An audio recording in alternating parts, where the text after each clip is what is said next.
সম্প্রতি তারকা ক্রিকেটার মুস্তাফিজুর রহমান সাক্ষাৎ করেছেন ফ্লাই রেহলাহর সম্মানিত দুই পরিচালক মোহাম্মদ মৃত্যুঞ্জয় চৌধুরী এবং শেখ খালিদ আবদুল্লাহ আল মাদানী সাহেবের সাথে।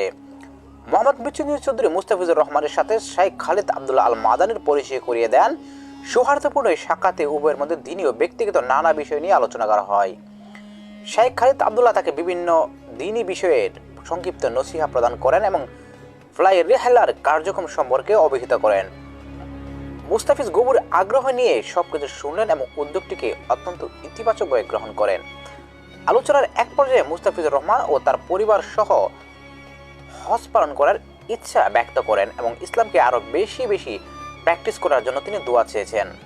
তিনি আরও বলেন, সুযোগ হলে ইনশাল্লাহ ফ্লাই রেহলার মাধ্যমে উমরা করতে যাবেন।